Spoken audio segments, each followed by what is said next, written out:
અમારા નાના છોકરા બાળકો બધા દારૂ પીને બધા મરી ગયા અને અમારા છોકરા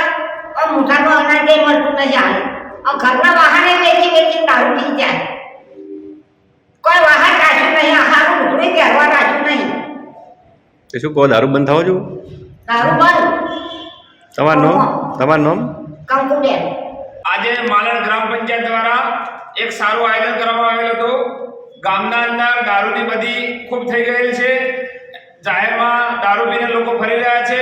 એના અનુસંધાને ગામ લોકો ખૂબ જ ચિંતિત થયેલ હતા તો આજે માલણ ગામ દ્વારા એક મીટિંગનું આયોજન કરવામાં આવેલ એના અંદર માલણ ગામમાં સદંતર દારૂ બંધ કરવામાં આવેલ છે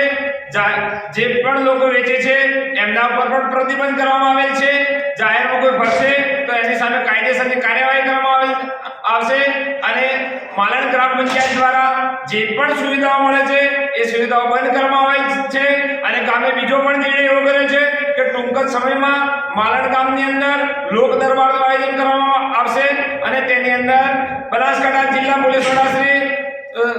વડાશ્રી અને પીઆઈ સાહેબશ્રીને બોલાવવામાં આવશે અને ગામ લોકો દ્વારા રજૂઆત કરવામાં આવશે તો સૌને નમ્ર વિનંતી કે આ કાર્યમાં સૌ સહકાર આપે અને અમારા ગામની અંદર ખૂબ જ સારી એવી નામના મળે એવી અભ્યર્થના. હું માલણ ગ્રામ પંચાયતના સરપંચ શ્રી સુમાજી કટારી ઠાકોર અમારા ગામ માલણમાં આજે તારીખ 14 ડિસેમ્બરના રાબેતા મુજબ રોજ દારૂબંધી નિયમન સમગ્ર ગ્રામજનોની હાજરીમાં કરવામાં આવે છે. અન્ય ગામમાં કોઈ દારૂનું વેચાણ કરતા કે જાહેરમાં દારૂ પીધેલી હાલતમાં મળી આવશે તો તેની સાથે પોલીસમાં કડકમાં કાર્યવાહી કરવામાં આવશે. સાથે સાથે ગામમાં પંચાયત તરફથી આપવાની દરેક સહાય સુવિધા જે પાણી રાશન કાર્ડ લાઇટ કનેક્શન જરૂરી તમામ દાખલા આપવામાં આવે છે તે આપવામાં આવશે નહીં. તમામ સુવિધાઓ ગ્રામ પંચાયત તરફથી બંધ કરી દેવામાં આવે છે.